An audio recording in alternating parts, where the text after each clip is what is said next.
The sun was shining high in the blue sky, and its rays filtered through the window of our protagonist, who was still peacefully asleep in his bed, unaware of the day that awaited him. A sweet female voice persistently called out to someone who seemed reluctant to wake up or get out of bed. This voice also indicated that today was the first day of school for the year, and it was time to start the routine. The boy, who will also be our protagonist in this story, still lay asleep in his bed, showing no signs of intending to get up. The woman who had just called him was his mother, and like any good mother does when her children don't want to get up for school, she decided to wake him up in a tender and unconventional way. Elemental magic, water bomb were the chosen words recited by this mom to achieve her goal. Suddenly, a powerful jet of water hit the boy's head, and he immediately sat up, exclaiming that he was awake. Moments later, we can see the protagonist sitting at the kitchen table, waiting for his breakfast. His mother provides it almost instantly and tells him to eat and not be late for school. The boy nods and also informs us that his mother's patience lasts only 3 seconds, as demonstrated by the bruise on his head. Once breakfast is finished, he informs his mother that he is leaving the house and heading to school. The boy's name is Zhang Gong. He is of short stature, with black hair and bright yellow eyes. He lives on the Tianwu continent, with Libo, the other continent of his world, located to the west. The protagonist also explains that Tianwu is divided into 3 different cities: the Kingdom of Dalu, which is the largest in terms of territory, occupying 70% of the continent. It is the richest and strongest in terms of resources. Fortunately for the other cities and their inhabitants, they have a king who is not interested in dominating the rest of the territories despite having an advantage in almost every aspect. Because of this, the Kingdom of Dalu is recognized as the peaceful nation. On the other hand, there is Ceuta. This country mainly defended the rights and honor of knights. Its knights were undoubtedly the most powerful compared to those of other countries. Last but not least, there was the kingdom from which our protagonist came from, the Kingdom of Axia, proudly recognized as the Kingdom of Magic. Every citizen here received education in elemental magic, which had 3 divisions: elementary, intermediate, and advanced. The 3 kingdoms mentioned earlier belonged to the human race, and this trio of lands was united by a common cause: their enemies. One of these enemies was the demons, better known as the demon race, who were very similar to humans except for one fascinating detail: their eyes were of an intense purple color. This race possessed the ability to master dark magic and had a propensity for violence, always having malicious intentions. On the other hand, there was the Beast clan, who were not born with the gift of learning magic but possessed brutal physical strength. They also had a distinguished royal army and high tolerance for magic. The story revolves around the fact that these 3 factions could enter into conflict at any time. As a result, one day, the human race decided to build a wall to protect themselves from the attacks of their enemies. Thus, they built the Tellin Fortress, the largest and most resilient structure of its kind. This fortress cost the lives of many humans, but thanks to it, peace had come to the continent. Demons and beasts could no longer enter human territory because the fortress had a magical barrier that prevented them. Peace had lasted for 200 years. Ending our protagonist's account, we are transported to the Senk Academy of Elemental Magic. A teacher from the academy stands before the students with a paper in her hand. She asks all the students to write on that paper which type of elemental magic each one would choose to learn. Everyone obeys, and the teacher starts reading the papers. She stops at Y, who has chosen light magic to learn. The teacher begins to explain to the young man that what he has just chosen is mostly used by monks and healers. Then she gives him an excellent explanation to consider, stating that light magic has become obsolete and somewhat useless in recent years. This is because 200 years ago, during the war between the East and the West, 1/3 of the human race were white mages. They were essential because the demons were spellcasters of dark magic. So, light magic was responsible for countering the enemy's attacks. Once the war was over and the fortress was built, providing the necessary security for the human race, most students opted for other types of elements since the light element, we can say, was not as trendy or useful in these times. Y takes a moment to think it over, but the decision was made. The protagonist preferred peace over any other element that could generate the opposite. So, he reaffirms his decision. His teacher warns him that he won't be able to change his mind later, and then she nods in response to his request. After finishing the school day, Y returns home eagerly to tell his parents about the choice he has made. He is curious to know how they will react to the announcement. His parents are waiting for him behind the front door, eager to know his choice. On one hand, his father, with high hopes, asks if he has chosen the wind element as he had done in the past. But on the other hand, his mother, with the same hopes as his father, would like her son to say that he has chosen water. Y remains silent, hoping not to disappoint either of them when he reveals his decision. It's time to say it. The protagonist tells them that he has chosen light magic as his primary element, and spatial magic as his secondary. His parents are astonished, and their eyes widen as they simultaneously ask why he made that choice. The tender and heartfelt explanation from the boy convinces his parents. Y explains that he didn't want to choose one of their elements and make the other feel sad. But he also didn't want to choose the fire or earth element, as it could create elemental discord in their home. This also relates to what he had told his teacher and his chosen element, light. And his choice was truly driven by his affinity for peace. His mother and father embrace him, saying that it was a very considerate choice, and they are deeply moved by it. The next day at the Academy of Elemental Magic, each student checks the class distribution board for each element. The protagonist doesn't find any available classes for him, so he wonders if by choosing the light element, and no other student choosing it, perhaps the school had left him to his own devices and wouldn't offer classes just for him.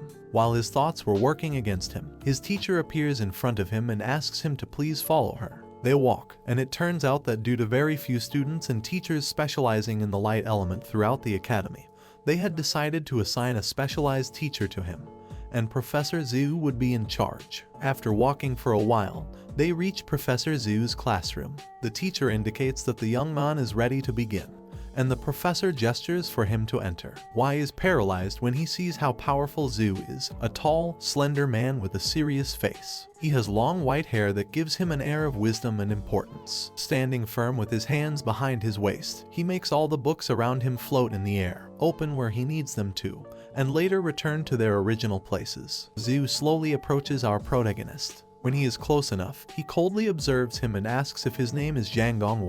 Obviously, the young man answers yes. The professor then extends his arm and opens the palm of his hand, telling him to let him test his potential. With great force, Zhu's right hand grabs Y's shoulder, and effortlessly, the student is sent flying backward, landing seated on the floor. While the protagonist thinks to himself that this teacher possesses an extremely powerful aura, Zhu tells him that in order to learn from him, he will have to exert 10 times more effort than the rest of the students at the academy. Otherwise, he will only experience one difficult moment after another. Having demonstrated his power and character, Zhu orders the boy and the teacher to leave the place. The next day, Y must arrive early for class. That night, Y returns home, visibly worried about his future at the academy. His calm days have come to an end, and he feels saddened by it. The next day, the boy leaves home on his way to school, but something is not right, and he knows what it is. Upon arriving at the academy and walking through its halls towards Zhu's office, he hesitates whether to enter or not. Apparently, his new teacher intimidates him a little, and he is not entirely convinced if it is truly what he wants for himself. Therefore, he decides to turn around and leave the school. But he doesn't succeed. A stern voice calls his name,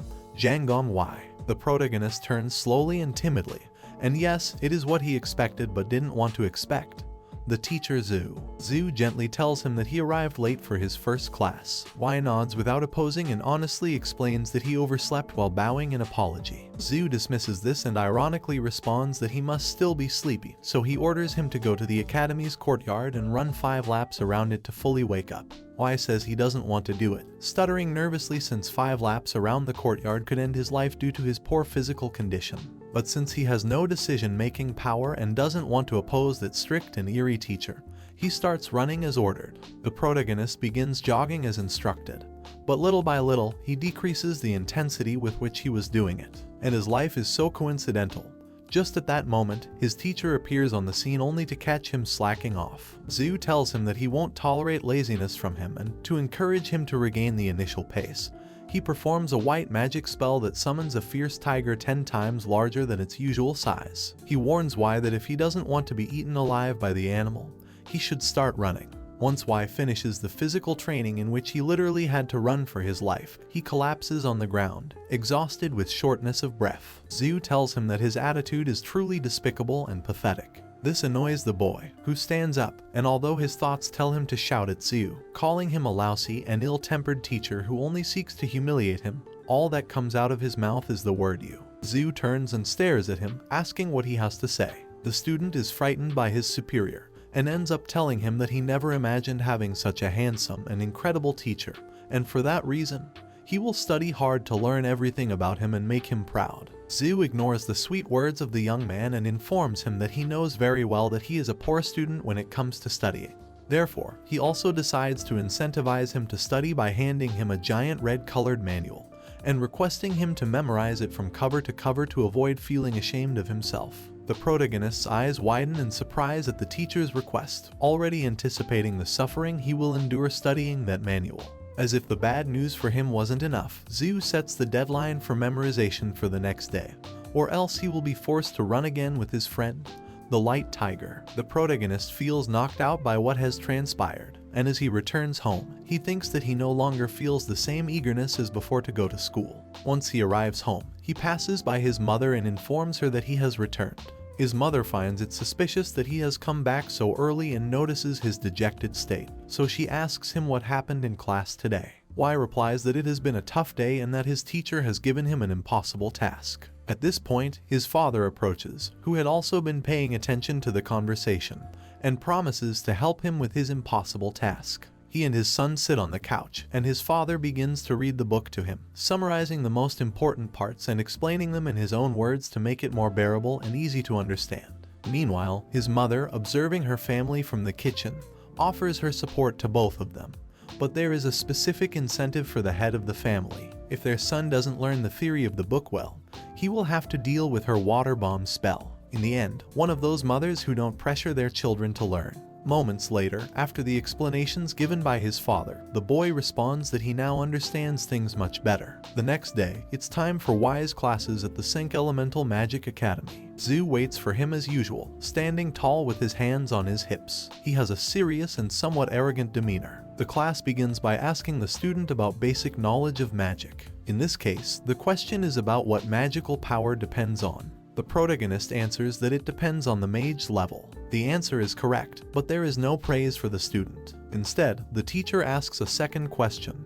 How is advanced magic used? Y responds that it is used through the use of spells. Zhu's face darkens, showing a hint of annoyance at this second answer. He comically hits the student on the head, who complains about the pain. The correct answer is that in order to use advanced magic, one must have great spiritual strength. To gain that strength and power, one must meditate daily. The student listens attentively to his superior's words but never anticipated that he would be sent to meditate for the next 3 months. This takes him by surprise, leaving him speechless. Zhu explains that starting tomorrow and for the next 90 days, he will not attend school as he has to make a long visit to the capital. As the first step of his training, he demands that his student come to school every day and spend 8 hours solely on meditation. This way, the protagonist would strengthen his spirit. When Zhu returns from the capital, he will test his student to see how strengthened his spiritual power is, and based on that, he will decide whether to teach him or not. The teacher turns around and leaves, but not without recommending that Y visit the library where he will find numerous books on meditation. There are various techniques to perfect it, and he may find some that he likes more than others. Following his teacher Zhu's recommendation, Y visits the Academy's library in search of meditation manuals. He begins reading book after book until he comes across one that truly convinces him. It states that for meditation, no specific or special posture is necessary. It is enough to feel the magical element to gather it. This motivates the boy, who smiles, thinking that he can meditate while sitting on the floor, standing, or even lying down, which is the position that attracts him the most. So he decides to give it a try. Y lies down on the floor and, after closing his eyes, begins to connect with the elements of light. He feels that in the air, the magical power is materialized as fine threads and small rays of light that move inward as if he were gathering them. Perhaps in a somewhat childish manner, but achieving the goal of connection, he addresses them, introducing himself as Zhang Gong, his first and last name, and saying that from that day on, they could play together and be friends. Now, the protagonist feels a warm sensation taking hold of him, and a thin layer of light generates an aura around him. Y expresses that he begins to feel very comfortable and also a little sleepy. Night falls in the academy, and our young protagonist is still meditating. Suddenly, a feminine voice interrupts the process. It's his mother, who feels extremely worried as her son has never returned home. Y wakes up with a smile. His mother hugs him and congratulates him for his efforts at the academy that day. She takes him by the hand, and together they return home to end the day. Once in his room, Y is satisfied with the training and meditation he has done. He He decides to test the powers he obtained that afternoon because he supposes that he should be stronger than before. Y extends his arm and opens the palm of his hand, praying to his new friend, the light element, to shine in front of him and illuminate everything before his eyes. Suddenly, a small yellowish ball forms in his hand. It's the magic of the light element, which begins to respond to him. The boy smiles and feels extremely surprised, not only for achieving this but also for the recovery of his magical level. Y lies down on his bed, bringing an end to his day, trying to fall asleep. As he closes his eyes, he reflects on the friendship he has forged with the power of the light element. He feels protected and warm when he invokes it, as if it were his mother's embrace. And so, the 3 months of our protagonist pass. He trains and meditates diligently to improve his spiritual connection with the light element, and be prepared for the return of his great teacher, Zhu. Finally, the day of Zhu's return arrives. Zhu enters the classroom and finds his student, Y, lying on the floor, practically asleep. When he hears someone approaching, Y opens his eyes and reacts with surprise to the sudden appearance of an image above him, shouting demon. The image turns out to be his teacher, who has returned to the academy. Realizing the grave mistake he has made, Y quickly jumps to his feet and rushes towards Zhu, embracing him tightly and swearing that he didn't call him a demon but was having a nightmare at that moment. He showers Zhu with praise, stating that he could never call such a benevolent and kind teacher a demon. Zhu believes his words but also asks him to please let go. Y releases his superior, but Zhu scolds him nonetheless for being asleep upon his arrival when he had been assigned to meditate. Zhu hastily decides to send his student running again for disobeying his orders. But before long, Y pleads with him to allow him to demonstrate that he has been meditating diligently in his absence. The teacher agrees to give him this chance and summons a light blue crystal. He then asks his student to please bring his hand closer to it. The crystal begins to react, attracting light elements from various directions towards it. This is the proof that the boy has achieved his goal. Zhu appears somewhat surprised by what has transpired but doesn't comment on it. Excited by his superior's surprise, Y takes the opportunity to ask if his magical powers have increased. In Zhu's mind, there is only the sensation that the boy is a prodigy of light magic. However, as a good teacher, he cannot tell him this so that the young man doesn't become overly enthusiastic or think himself superior to others. He must proceed with caution, but this doesn't change the fact that he understands the notable potential in the young boy, and that he has earned the start of true training. Zhu tells his student that while he has powers, they will be of no use if he doesn't know how to use them. With that said, it's time to begin training with the basic spells of the light element. The first spell that the teacher decides to teach the boy is the light shield. For this, he asks them both to recite certain words together in order to invoke it. By my name, elements of light, hear my call. Gather before me and halt all evil. After finishing the incantation, a round, whitish light shield appears in front of Zhu, who still has his eyes closed due to the concentration required for the spell. He then opens his eyes and, believing that his student has done it wrong, begins to tell him that he didn't recite the words correctly. However, he is in for a surprise. Y has managed to conjure a shield as well, and not only that, but it is twice the size of his teacher's. The boy innocently asks if saying the wrong words was the reason why his shield looks better. Zhu appears surprised and acknowledges that the boy's shield looks quite strong. He then decides to test it. By my name, gentle water, hear my call. Gather before me and destroy everything. After reciting these words, a stream of water, similar to Y's mother's, emerges from Zhu's hands and strikes forcefully against the student's shield. Now the teacher is even more surprised as the young boy's shield is able to easily block the attacker's water stream. Zhu doesn't give up and launches a second attack, this time invoking fire elements. He throws a fireball at his student's shield,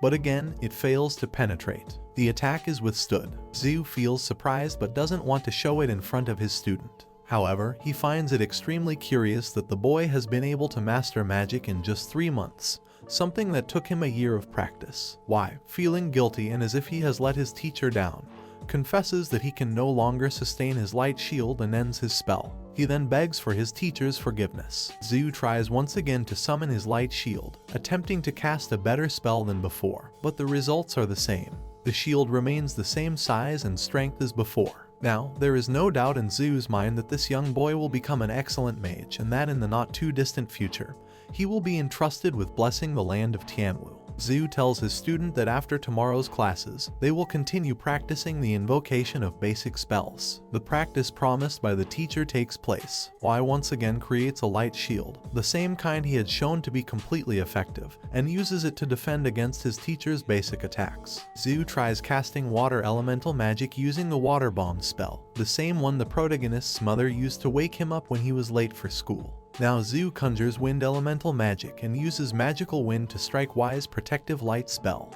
but it has no effect either, and so, the next 10 days pass for these two individuals. Once the teacher feels that his student is ready to take the next step, he informs Y that his defensive magic is quite good. But now it's time to move on to spatial magic. Y's eyes light up with excitement at his teacher's words, and at the same time, he comically imagines that if Zhu ever treats him badly, spatial magic will help him escape from his teacher. Zhu takes the floor and tells his student that the first thing he will do is explain the fundamentals of spatial magic.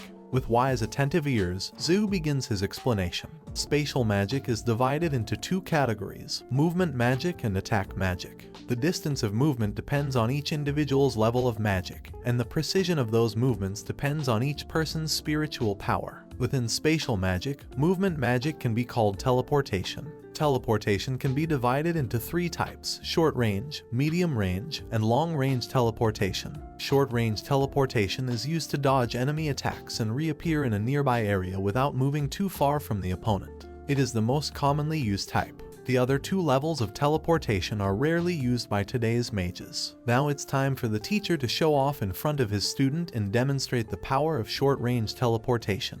He approaches Y face to face and suddenly disappears as if he had never been there. In the blink of an eye, the teacher is behind the protagonist, shaking the hood of his jacket to indicate that he was behind him. Zhu then reappears before the eyes of the child. This action leaves Y speechless, amazed, and more eager than ever to learn how to use spatial magic. Anxious to achieve it, he asks his teacher if he needs to say a specific word to use it, just like with the other elements. The answer he receives is that the word he needs to pronounce is move. The surprising teacher then invites him to practice the spell. Y doesn't waste a moment and utters the word his teacher instructed him to say. Suddenly, the boy dematerializes and successfully teleports. In the distance, there is the sound of a water explosion, like when something heavy falls into a container with liquid. As it turns out, the protagonist has teleported exactly above a nearby fountain near his training area. Zhu easily finds him and, as he approaches, tells him that he will need to practice short-range teleportation a lot because, like all spatial magic,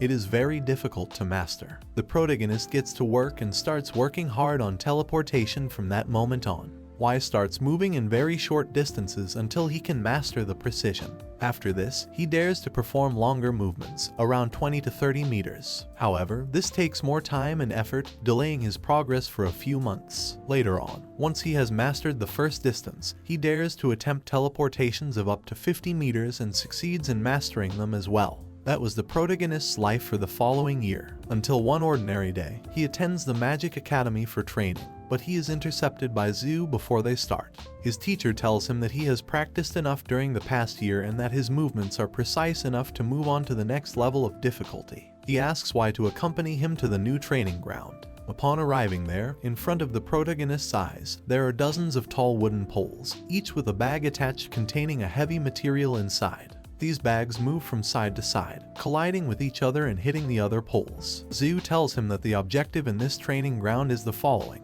but he doesn't use words to explain it. Instead, he demonstrates it by completing the circuit himself. The teacher climbs the first pole and then starts teleporting from one to another, passing through each of them without being hit by the heavy bags that are violently swinging. Once he finishes, he returns to the starting point alongside the child. Now he indicates that it's the apprentice's turn to perform the same action. Y feels a lot of fear about this new training as he knows that his teacher is magnificent, but he is sure he won't be able to imitate him. Zhu, who is behind him, ironically asks why he hasn't started the training yet, suggesting that maybe the protagonist prefers to go play with his friend, the White Tiger of Light. Y gets scared and starts. The boy stands in front of the poles and analyzes which one to start with. Once he believes he has found the correct route, he begins his first teleportation. Unfortunately, on his first step, he is hit directly in the face by a bag, pushing him backward and injuring him. He doesn't give up and once again assesses the training ground, thinking he has chosen the best route, so he goes for his second attempt. He reaches the first pole again and, while considering creating a light shield to protect himself from possible hits, a bag hits him from behind, followed by others hitting his limbs. This causes the protagonist to leave the field and return to his mentor.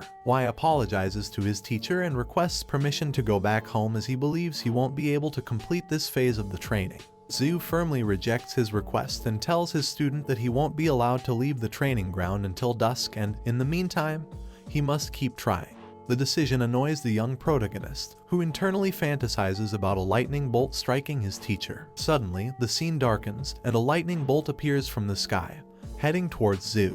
He senses it but wisely only turns and glances at the student, who transitions from anger to surprise. As this happens, the lightning bolt dissipates before hitting Zhu. Several more months pass, and Y has become almost a master of the bag array. He manages to complete the circuit without suffering any damage or grazes. He understands very well that despite his teacher appearing to be an evil demon, he has learned a lot from him. Y has made so much progress that he is not only able to teleport rapidly throughout the entire bag array, but also to protect himself from medium-level lightning attacks launched by his teacher from a distance while still avoiding the bags. Y is only 9 years old and has perfected teleportation, although his teacher resists acknowledging it and accuses him of not paying attention to details despite his maturity. Now the protagonist knows all kinds of light spells, from defensive shields and prismatic barriers to light attacks like arrows and blades. He also knows how to protect himself from dark magic and poisonous gases, something extremely valuable to him. On the other hand, his short-range teleportation is so advanced that his own teacher can't keep up with him. Lastly, he has also learned to regenerate his light magic and mana to always have the necessary energy to continue casting spells. Now we see Y heading home during twilight, but something stops him abruptly on the way. A fierce roar is heard, and in front of him appears a menacing giant fire lion. The protagonist doesn't hesitate for a second about what he should do in this situation and runs away screaming for help.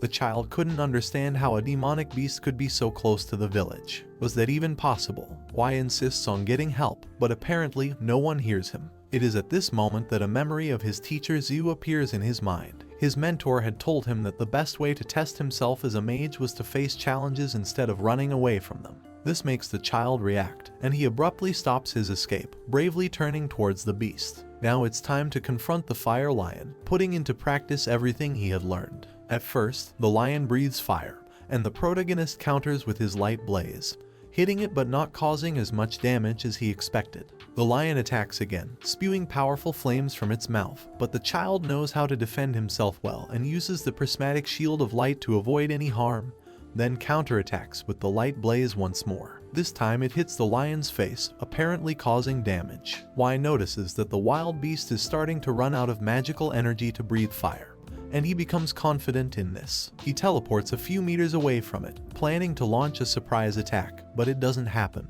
It seems that the protagonist's magical power has run out before that of his enemy, and the giant animal manages to strike him with its claws, sending him crashing into the sturdy trunk of a tree several meters away. Y spits out saliva, struggling to breathe, and looks at the lion, knowing that it won't be long before it finishes him off. Suddenly, a shadow descending from the sky conjures a hailstorm, seemingly eliminating the wild beast. Y is on the verge of losing consciousness but manages to see several human figures approaching to rescue him. One of them is his mother, who carries him and takes him home to tend to his wounds. The child wakes up the next day lying in his bed without any pain and with a smile from ear to ear. Apparently, the defeat has done him good as it serves as a valuable experience. He also expresses gratitude that his life has been saved thanks to the teachings of his master, Zhu, and swears to himself that he will fully obey him from that day onward. That same morning, his friend Ao comes to his house insisting that they train together. Y didn't seem too thrilled about it since he knew that his magic was far superior, but he still agrees to engage in a hand-to-hand duel.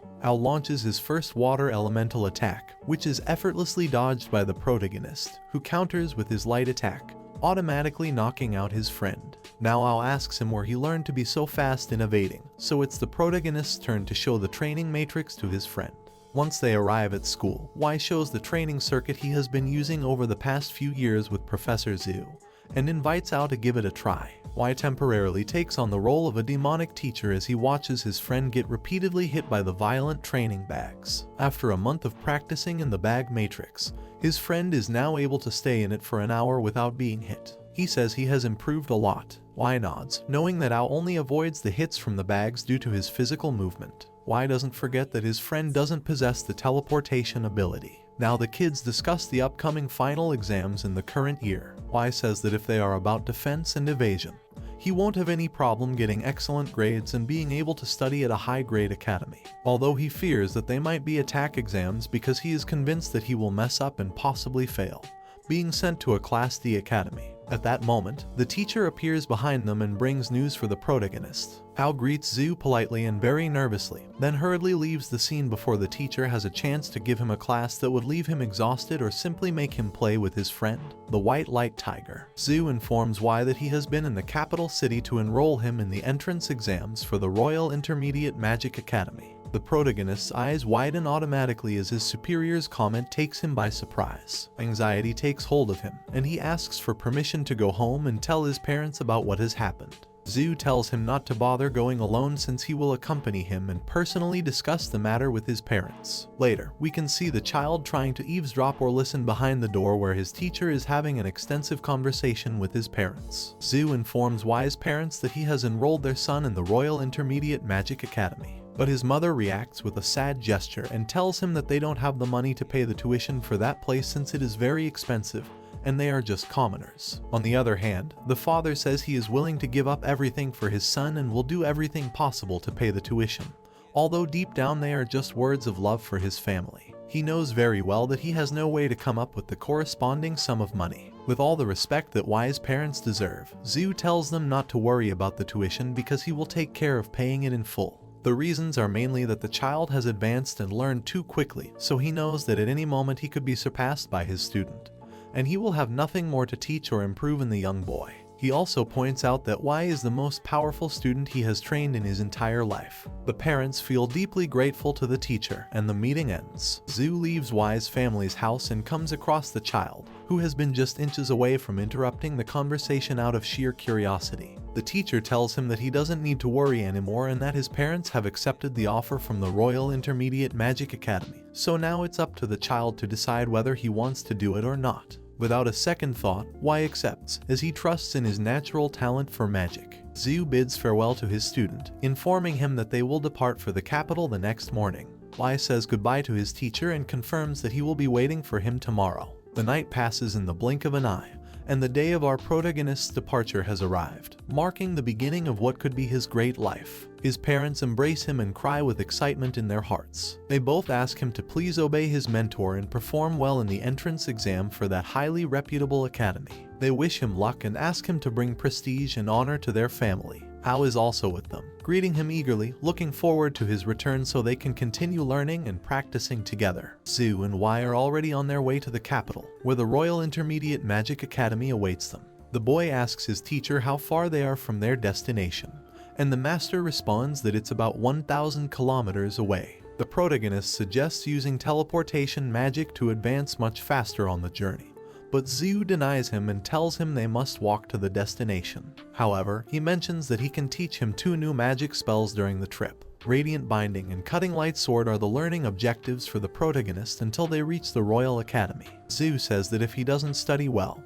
he will release the White Tiger. Y reluctantly agrees, but there is something in his expressions that captivate the attention of the master. Y easily masters the 2 spells assigned by his mentor, which is not surprising, and some time later, they arrive in the capital. The protagonist can't believe what he sees, crowds of people coming and going, towering buildings in front of him. He never imagined it would be this big. Both of them venture into the city and explore the surrounding areas to familiarize themselves with the area. The first place they visit is a gift shop where, upon entering, a man informs them that new merchandise has arrived. The teacher tells his student that if he finds something he likes, he will gladly give it to him as a gift. Y browses through the items, and what catches his eye at first is a corner where many eggs of beasts of all colors are displayed. Then he heads to another corner of the shop where he finds a medium-sized, intensely golden and shiny magical wand with a ruby-colored magical stone embedded in it. The protagonist informs his teacher that he has made his choice for the gift. Zhu goes to the cashier to pay for what the child has chosen, and it is here that we see a worried expression on the teacher's face for the first time.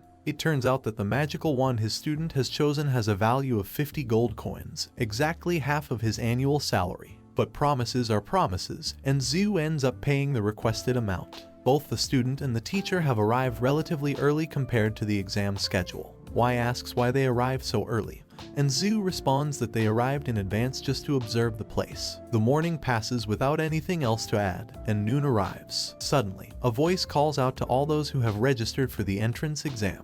The time has finally come for Y to leave his teacher behind and face his destiny. He says goodbye to him and walks solemnly and alone towards his exam. Zhu watches as Y becomes smaller and smaller as he moves away, and inside, he not only wishes him the best of luck but also feels confident that his student will be able to successfully pass the entrance exam.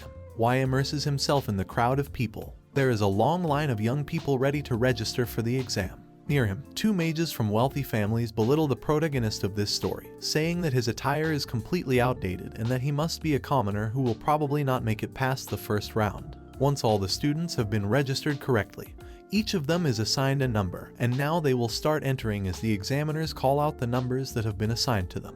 Y waits for a long hour until he hears the call for the number 1503, which is his. It was time to gather courage and face the decisive test. Once he stands in front of the judges, they whisper among themselves that he is a commoner, so they will examine him quickly to move on to the next boy who is truly worth their time. To start the test, they ask him to step forward and place his hand over the power crystal, the same test that his teacher Zhu had given him when he had just started training him. Y obeys, and as he approaches his hand to the crystal, it starts glowing and emitting a magical aura in all directions. The masters in front of him are astonished. It never crossed their minds that a boy from this background would have such dormant power within him, so they decide to approve him immediately. The day goes on, and the first round examiners divide the eligible and ineligible youths to advance to the next test in the afternoon. As evening falls, our protagonist will be examined once again by another panel. Now he will have to perform his best in front of 5 judges, which could work against him due to nerves. Nevertheless, Y thinks that the exam will be easy since it is about understanding magic, and that is no difficulty for him. Later, the boy with the number 1503 is called to be examined in front of the 5 judges. One of them orders him to cast his magic to evaluate him. Y conjures his light shield, invented by his teacher and specifically taught to him to showcase it in this moment. The judges are left speechless, amazed by what they see. They need an urgent explanation, and the boy will provide it without any problem. Y explains that his magical shield is his own personal invention after so much training, which is why it appears larger, unlike the common ones that are smaller. The commoner explains that his shield is based on the prism and the light shield, thus providing defense and reflection. His shield is also capable of stopping bi-directional attacks within a range of 6. The judges, who have listened to him with interest and in silence, agree that the young man is a genius, and it goes without saying that he has been approved. Now we can see the protagonist walking along a path surrounded by trees and green areas, resembling a park. In his mind, there is only the pleasure brought by remembering the astonished jury at the conjuration of his light shield. He thinks the test has been very easy. When he lifts his head, beyond the boundaries of the park he was traversing, he can see his teacher's figure leaning against the trunk of a tree behind some bars. Apparently, Zhu was still waiting on the other side. The protagonist leaves his territory to be able to speak comfortably with his teacher. Once he reaches him, with happiness reflected on his face, he informs his mentor that he has successfully passed 2 tests outstandingly. Zhu, maintaining his serious posture as he has throughout this whole story, tells him not to let pride take over and to continue behaving as he has been up until this moment, because the only thing that truly mattered was the overall score. Finally, he tells him to rest for the day ahead, in which he will encounter new challenges. Y nods solemnly, and just as it seems the young man will leave the place, Zhu adds that he has been the best student he has ever had in his entire life. This moves the protagonist, who smiles widely, showing his happiness. The next day, we find the protagonist in front of a new jury who will be responsible for evaluating him in the new exam. Y feels a little strange about what he sees. He is the only one in the room. There are no other students who need to take this stage of the evaluation. Both parties greet each other politely, and the one who speaks is a bespectacled professor. She explains that he has been summoned only for this test because what mattered to the group of people in front of him was the fact that the protagonist had managed to create his own defensive spell. Y nods, indicating that is correct. Thanks to his teacher and his practice, he had managed to conjure a larger and more resistant light shield than the original spell. The professor tells him that they are eager to test the effectiveness of his invention, and the way they plan to do it is by unleashing offensive elemental attacks over the next 30 minutes. Y shows surprise and anticipation at the same time, ready to receive the attacks from the 5 professors and prove that his shield is up to the task of passing this exam. The 5 judges stand up, leaving the evaluation table behind, and stand in front of him, determined to attack. Each of them conjures an elemental attack they specialize in, one of wind, one of light, one of fire, one of earth, and the last one of darkness. Y conjures his self-invented light shield and assumes a defensive stance, ready to receive the attacks. The attacks hit him directly, or rather, they hit the shield he had just conjured. Y remains standing in front of them, seemingly unharmed. His shield has withstood the first wave of elemental attacks, and he waits for the next ones to come soon. The bespectacled professor orders the others to stop attacking and addresses the boy, telling him that the half-hour of constant attack will not be necessary since they have seen enough to understand that his shield is truly powerful and capable.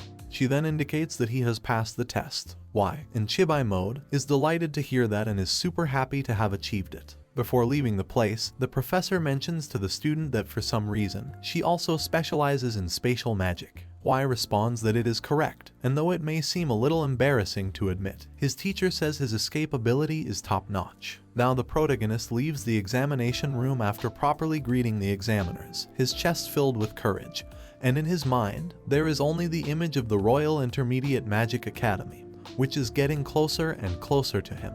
Now the boy walks around the outskirts of the academy, proud of himself and without a specific destination, as he has some free time and thinks about exploring the surroundings. After a while of walking along the paths, he notices a human figure of a boy sitting in the shade beside a tree. The boy embraces his knees with his arms and tries to hide his head between them. It seems like this person is not having a good day. Y stops and slowly approaches him, hoping to help if he can. But as he gets close enough, this orange-haired boy stands alert and conjures a fire spell in his hand, ready to strike at the protagonist. Y raises his hands, signaling that he had no intention of hurting or offending him, and immediately asks him to calm down. The red-haired boy asks who he is and what he wants while maintaining a defensive posture with his spell still active. Our protagonist reassures him not to fear, as he was just passing through but noticed him alone and seemingly sad and worried, so he decided to approach and ask if he could help in any way. He then asks why he is in such a bad mood and, without waiting for the other person to answer, he asks a second question. Did you do poorly on the test? The young boy remains silent at times, staring at him, searching for a reason to trust him. It seems like he realizes that Y has no ill intentions, so he finally lets his guard down and sits back on the grass as before. The red-haired boy tells the protagonist that he has passed the exams and all the teacher's tests, so that's not the reason for his worries. Instead, what bothers him is that he has done too well in them and has failed to follow his mentor's instructions. Y appears confused because what the boy is saying sounds like both he and his mentor should be completely happy and proud of the achievement. The boy continues his story and confesses to the protagonist that his teacher had asked him not to excel too much in his evaluation since, if he drew the attention of the other students, they would surely come to challenge him, which could work against him. Y understands and tells him that his teacher is also a bit abnormal in his way of being and expressing opinions, not to mention the training and studying. Anyway, Zhu was abnormal, but without a doubt, he had done an excellent job with his student. The protagonist now asks how good his test result has been. The other boy replies that he managed to complete it in just 6 seconds when the established record was 10 seconds. Originally, he was supposed to pass the test with a medium-high ranking, but he ruined it, or rather, he improved it, but it wasn't what was intended. Y now introduces himself with his full name and extends his hand, expecting a handshake. And while waiting for the other boy to do so, he mentions that his primary magic is light, and his secondary is spatial magic. The red-haired boy also introduces himself. His name is Michael Sider. He tells the protagonist that he specializes in fire magic and, secondly, in wind magic. Then, he shakes Y's hand, who grips it firmly and with a smile on his face, tells him that from that moment on, they will be great friends. Now we are going to the inn where our protagonist stays with Zhu. Y approaches the professor with the intention of asking a question that has been bothering him throughout the day after his conversation with his new friend that afternoon in the park. The protagonist asks his superior if in case his evaluations are excellent, and his scores are very high, is there a possibility that the rest of the aspiring students to the academy will seek him out to challenge him to a battle? Zhu responds that what he says is completely true. The rest of the students will want to test what he's made of if they see him at the top of the leaderboard. But he also adds that it shouldn't worry him because it's necessary to battle with others in some cases to refine his techniques and combat abilities. Y comically shows his concern. If we ask him, he would probably tell us that it wasn't the answer he wanted to hear from his teacher. But now it's time to end the day and sleep to regain strength for tomorrow. As the sun rises, Zhu wakes up his apprentice telling him it's time to get moving and check the leaderboard. So, they set off together towards the place. As they approach the area where the scores of each student have been published, the crowd of people keeps growing. After a brief wait and managing to make their way to the leaderboard, Y can see that he is in second place, which is somewhat relieving for him as he won't attract as much attention as the first student on the board, whose name is Hai Long Yang. But the protagonist's mental relaxation doesn't last long because, after a short moment of finding out that his overall position is second place, a woman takes a loudspeaker and makes an unexpected announcement. Hai Long Yang has engaged in dishonest methods throughout the tests, that is, cheating, and the organization of the examiners has decided to move him down 10 positions. This means the next 9 students move up 1 position, leaving Zhang Gong Y in first place on the leaderboard. His eyes light up. Exactly what he didn't want to happen is happening now. Michael Sider, his new friend, appears behind him and after greeting him, says he will check his position on the leaderboard. Michael appears as the 18th in the Magical Power ranking, 16th in the Magical Perception ranking, and something he didn't expect, he appears as the leader in the Magical Control ranking. These positions average him out to 12th place in the overall leaderboard. Y smiles at him but seems to be thinking about something else, and indeed he is. He didn't want to be first in the general leaderboard to avoid the harassment of the other students or receiving invitations to magical duels. But at least he had the advantage that no one knew his name among all the attendees who were increasing in number. Michael Sider says he will check his friend's position, turns around, and reads the name starting from the first one. Instantly, he turns back towards the protagonist and almost shouting, begins to congratulate him in front of the eyes of all the aspiring students. Y knew that from this moment on, it would be impossible for him to go unnoticed in the halls of the place, and there were possibilities that his stay there would become unbearable. The best according to the leaderboard starts to take a panoramic view of his surroundings and notices that all the spectators' eyes are fixed on him, and to make things worse,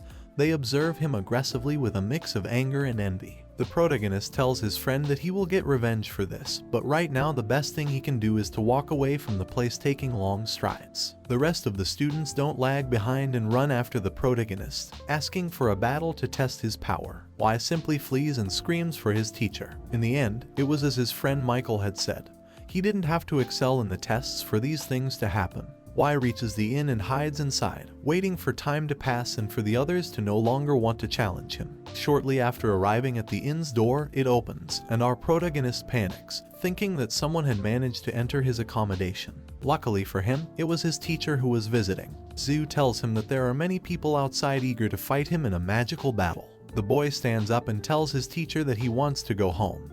He wants to return to Sank City with his family. Zhu disapproves of what he's saying, explaining that his parents have sacrificed a lot for him to be able to study. So the boy rethinks and tells his mentor that it was just a joke and that he will try harder. Now Zhu takes a paper from his pocket where he has the rules for tomorrow's exam. He has already read them and explains them briefly to his student. Those who have ranked among the top 500 positions will be eligible for a draw to determine an opponent to fight against. The winner of that battle will be awarded 50 points, while the loser will receive 30 points. The results from the first round will be added to the results of the second round, and based on that, a grade will be obtained. The use of martial skills or spells that summon beasts is not allowed. Zhu also tells him that it would be best for him to win in the first round to earn a good bonus. However, even if he doesn't perform well and ends up losing, he will still have another 80 points, which will be enough to rank among the top 200. Time to rest as the moon is in the sky. Our protagonist goes to bed thinking that he must lose. He didn't want to continue being the first in the overall leaderboard.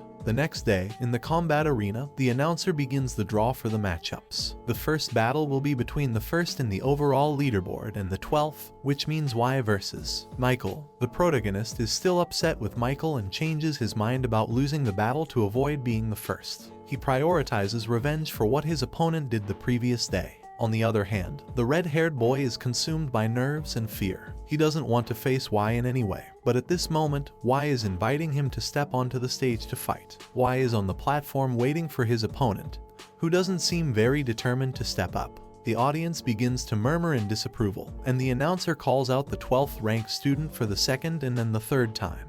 Michael covers his face with his arms to avoid being recognized as he trembles in fear, and punishes himself for what he did the previous day to his new friend, who he believes is now surely planning to take him down. The announcer calls out the missing participant on the platform once again and states that if they don't show up within the next 30 seconds, they will automatically lose the battle. Michael sighs and raises his hand, announcing that he has arrived. He then steps onto the platform and greets the protagonist amiably, who looks displeased. The redhead understands that the protagonist is very angry with him for his attitude the previous evening and tells him that his behavior was unintentional. Y tells him that the past is done and cannot be changed, so the only way he will forgive him is if he withstands the beating that Y is about to deliver and puts up as much resistance as possible. Michael assumes an attacking position at one end of the platform and warns the protagonist to be careful. Despite fearing the pain, he will fulfill his desire to fight. For his first attack, he uses his favorite element, fire, and launches 4 fireballs toward Y, who is fully prepared to dodge them. However, just before they hit him, the fireballs change direction, surprising the protagonist. Michael explains that these are concentrated fireballs, not ordinary ones, so he can control their direction at will, and now they will hit Y. The crowd beneath the platform applauds this maneuver, and begins to wonder if the number 1 student will actually lose the fight. Y knows he can't let things end like this and decides to counterattack with a punch. He performs a teleportation-like move, leaving his rival perplexed and unable to evade. The punch lands on Michael's face, causing him to stumble backward. Michael complains and asks Y not to hit him so hard, but as a response, he is reminded that the battle has just begun, so he should expect something worse than that.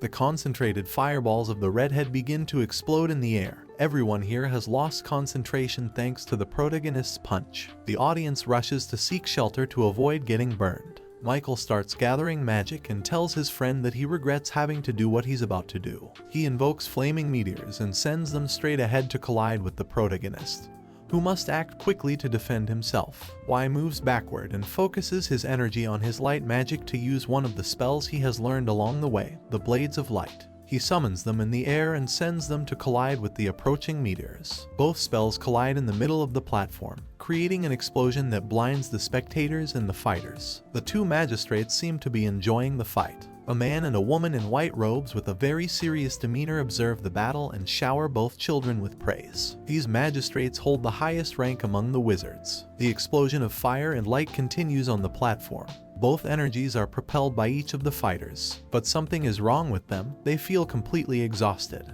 It's only a matter of time before one of them withdraws their magical power and falls to the ground. Zhu is extremely surprised as he had managed to sneak among the spectators to get a close look at his student's first battle against a powerful wizard like Michael. The redhead gives up and tells his friend that he surrenders. He immediately stops using his magical power to withstand the light attack from his opponent and falls backward. Y, who also had little reserve energy left, withdraws his light power but manages to remain standing on the platform, securing his victory in this battle. The judges officially declare the protagonist as the winner of the fight, as he no longer has much strength left to remain standing and falls backward. Before his body hits the ground, Zhu swiftly appears on the platform to assist him. He then takes him to the inn. Y opens his eyes the next day and the first thing he sees is his teacher watching over him. He asks why he is by his bedside. He doesn't remember anything that happened the previous day. Zhu summarizes everything with a letter he has in his possession and hands it to the boy.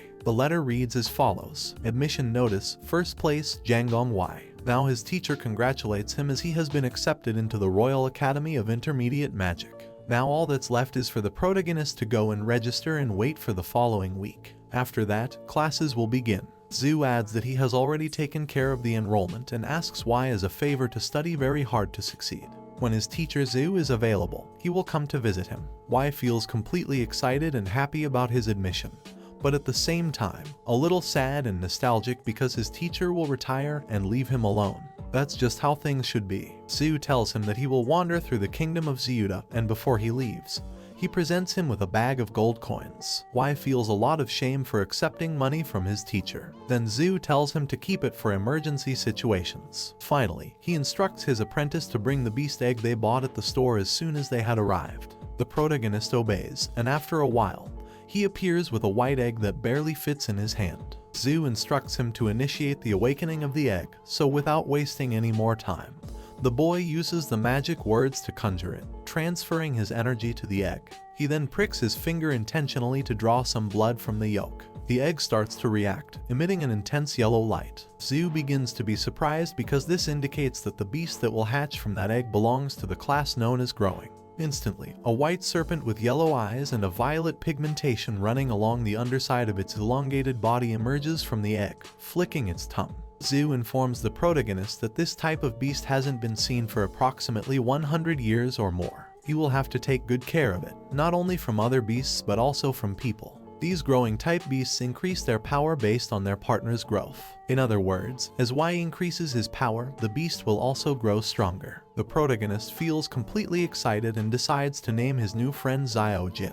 Y now dedicates himself to playing with his pet and showing it affection. Zhu tells him once again to keep the beast close and take good care of it. As a first step, he must let the beast absorb his magical power. The student obeys and places the snake near his chest, and it begins to absorb his power. Once it finishes, it curls up and falls asleep in its owner's hands. Y feels extremely tired from the absorption he just experienced from his pet and asks his teacher if it's normal for this to happen. Zhu indicates that since it's the first time the beast has absorbed magical power, it has consumed half of what was available in its owner's body. From now on, this should not happen again. Now, after teasing him on several occasions, Zhu departs, leaving the protagonist alone and warning him that he will visit at the end of the semester. Y watches his teacher leave, the person he should be extremely grateful to because without him, this stage of his life wouldn't be possible. Deep inside, he promises to give his utmost effort in his studies. The week has passed, and now it's time for the protagonist to head to the Royal Academy of Intermediate Magic. Upon arrival, he goes directly to the administration to introduce himself. He is received by a secretary who tells him that he has heard about him since he ranked first on the overall student leaderboard for those aspiring to a place in the academy. The secretary adds that a board of professors has decided that his studies will begin in the second year. Then, he hands him the key to his room and informs him that a uniform will be provided.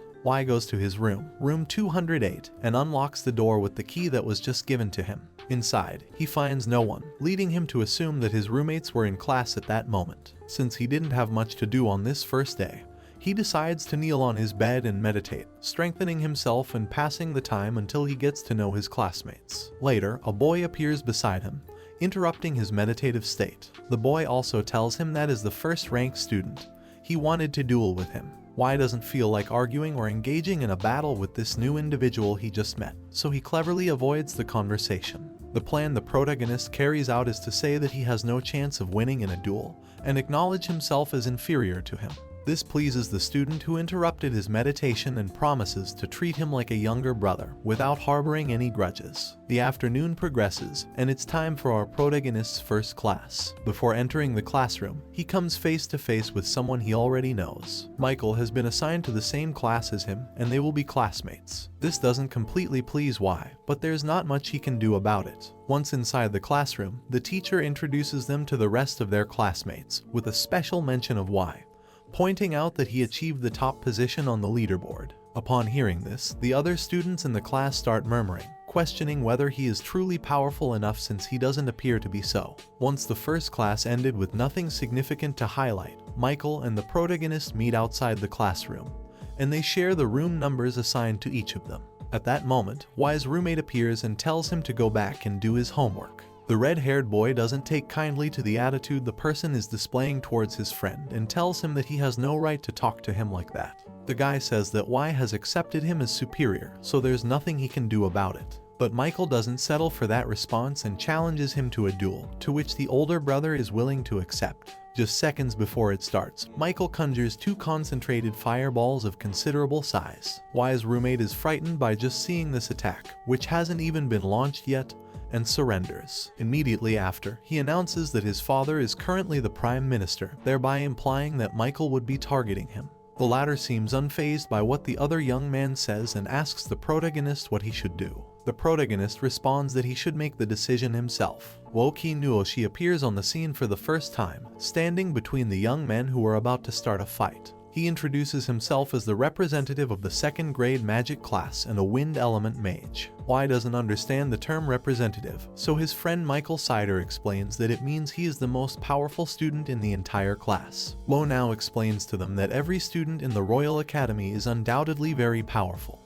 but that power should not be displayed in battles within the campus. Suddenly, Michael comes up with the idea of the protagonist becoming the representative of all the new students at the academy, implying to Wo that Y is a very powerful individual. The representative of the second class immediately becomes super motivated to practice with the two new students. Y, who is not interested in that idea at all, once again feels angry at his friend Michael for opening his mouth once more. So, the protagonist says that it is impossible for newcomers to have comparable power to that of a representative, so it wouldn't be beneficial for them to train together. They then leave the place. Now, the friends have a conversation in which they observe that the rest of the students at the academy spend a lot of time practicing and studying every day, and since they don't want to fall behind, they head to the library in search of new books to deepen their knowledge. After studying for a while, the red-haired boy is the first to leave the place and tells his friend not to spend the whole night reading. In other words, to rest. Now that his friend mentions that it's nighttime, he feels that it's the perfect moment to find a secluded place and interact with his wild beast, Xiao Jin. In a small square among bushes, he apparently finds the darkness and tranquility necessary to summon her, so he does it. Xiao Jin appears, and the protagonist starts talking to her, but that's not the way to interact with a wild beast. They are spoken to with the heart and not with words. At least, that's what a shadow observing them a few meters away says. An old man introduces himself to him as a light mage. His adorable smile makes him seem harmless, so Y doesn't alarm himself and ends up following the old man's advice. He rests his forehead against his beast's forehead, closes his eyes, and begins to speak from his heart. Y asks his pet if it can hear him, and if so, he asks it to shoot a light arrow. Suddenly, the snake moves away from him and raises its head. A ball of light begins to glow from its mouth, and after a brief moment of charging, a magical shot is fired towards a plant, cutting a stem perfectly. Y is completely amazed by what his beast has accomplished and turns to thank the old light mage. The mage tells him that he is naturally talented in the use of magic since he has demonstrated communication with his beast in just seconds. He then offers the child the opportunity to learn light magic from him. Y is stunned by this possibility and doesn't know exactly how to respond. Finally, overcome by nerves and perhaps fear, he refuses the kind old man's offer. He then leaves the place, excusing himself by saying that he has classes the next day. The old man is surprised by the young man's attitude and says that destiny is ironic since he has rejected many students who have requested him to be their teacher. And now, when he wanted a student to be his apprentice, he is rejected. In room 208, we see the protagonist lying on his bed. Taking advantage of everyone already being asleep, he communicates with the spirits of light. While meditating, he notices that Xiao Jin is growing, but the protagonist's strength does not increase. This doesn't worry him as long as his pet grows strong and healthy. The next day, in the dining hall, we see Michael trying to stop the protagonist, who for some strange reason has practically eaten breakfast 3 times. Due to the protagonist's constant desperate eating, he and Michael arrive late to class, so the professor of the subject awaits them at the classroom door and scolds them for being late to class, urging them to take their seats urgently. Next time, they should arrive 30 minutes early to set an example. Today's lesson is long-range magic, but before they begin, the protagonist puts his face in the sun and falls asleep. Later, he is awakened by Michael, who informs him that the class has ended. Then he tells him that the class summary was very entertaining, and there was no reason for him to fall asleep. They also chat a bit about teleportation magic, which Michael has yet to learn. They also take notice of the abundance of female students in their class, apparently all very beautiful, or at least to their taste. While wandering through the territories of the academy, they see a large group of students gathered in one area. As they approach to sniff out what is happening, they both see a girl walking in. With brown hair and purple attire, she instantly captivates Michael, but she is not to Y's liking. Y tells Michael that the water student is not to his taste and leaves him alone to admire her while he retreats to the dormitory to do something more useful. But he regrets it and decides to find a secluded place to practice with his light element. He manages to find that place not far from where his friend Michael was left and begins to communicate with his other friends, the spirits of light. Just as Y establishes a connection with them, a scream interrupts him. It is the red-haired boy who seems to have trouble and runs towards him, asking for help. Michael arrives where the protagonist is, breathing heavily and visibly bruised and battered. Y asks him what happened while he heals him with his intermediate light restoration spell. Michael now tells him that he ran into the girl he liked and did something wrong. He annoyed her with many questions, and she ignored him. Then, a student approached him and threatened him with death if he didn't step aside and leave the girl alone. The protagonist scolds his friend, saying that he should have attacked without hesitation. He needs to earn respect from others by demonstrating what he is capable of. Michael says that the aggressor was really powerful, so he chose to obey and leave the place. Y tells him that he did the right thing because he won't be there to heal him if he has to face that person again. Later, Michael reunites with his friend and informs him that he has been able to find out that the person who threatened him that morning was none other than the older brother of the girl who had stolen his heart. He has also gathered information that the girl is in her 3rd year, and her brother is 2 years older than her. Both specialize in the water element. Her older brother holds significant influence in the Intermediate Magic Academy, and holds the title of representative of the 4th year students. He also specializes in fire magic and is a professor at the academy, one of the 10 most powerful ones to make matters worse. Y listens attentively to everything his friend tells him, but without much interest. Once the explanation is over, he simply wishes him good luck with it and advises him to pray not to be killed. The next day, Y falls asleep in the middle of class, and a teacher wakes him up with a question that luckily is easy for him to answer. What is long-range teleportation? Y immediately stands up and responds that it is a technique based on spatial magic that can cover long distances instantly. This spell is capable of moving a human from one place to another. It is of intermediate level, and unfortunately, it has a very low success rate. The teacher smiles and approves his answer but reminds him not to sleep in class. In the afternoon, the protagonist heads to the park where he usually finds the solitude he enjoys to summon his wild beast. He asks Zhao Jin to come out to see how much it has grown. The white snake appears before him, and the protagonist is surprised by its size. As usual, the old light master observes the beast's growth from a few meters away whenever Y frequents this place. The old man murmurs that the beast is growing at an extremely fast and abnormal rate. This gives the old man the impression that this young man will have an exceptional future, so he wants to make him his disciple by any means necessary. It has been 3 months since the protagonist started attending the Intermediate Magic Academy. His control of magic has improved significantly, and that makes him happy. However, when it comes to his favorite element, light, he has only learned a new technique called Light Tribute. During this time, the wild beast Zhao Jin has also grown a lot. Not only in size, but also a golden horn has emerged above its eyes, giving the pet a mysterious touch. Now it could be compared to a level 4 magical beast. On the other hand, we have Michael, who has possibly put in the most effort in his training. This is because he has a greater motivation than the rest of the students to capture the attention of the girl he likes. The girl's older brother has told him that if he manages to surpass him in power, he will give him a clear path to have a conversation with his sister, and he won't object. So now the protagonist goes to Michael's room and finds him meditating. Y tells him that they should go eat together, but his friend doesn't respond. He is completely focused on training his spiritual energy as he does every day. Y tells him that the girl he likes is looking for him, and Michael immediately breaks his concentration to see where she is. Clearly, this is a trick played by the protagonist, but Michael accepts it. Since he has stopped meditating, it's time to go eat. On their way to the dining hall, Michael tells the protagonist that he has managed to find out the girl's name, which is Hai Yu, while her older brother is Hai Rai. Apparently, just by mentioning her name, Hai Yu appears walking in front of them, capturing the attention of the surrounding students. Michael asks his friend to accompany him to greet the girl, but the protagonist refuses and tells him that he is capable of doing it alone. However, since Michael is impulsive, a bit annoyed, and insistent, he manages to convince Y. While they approach her, Y comes across Hai Rai, her brother, who introduces himself kindly. The boy notices that the aura of this student is extremely strong, reminiscent of his teacher Zhu.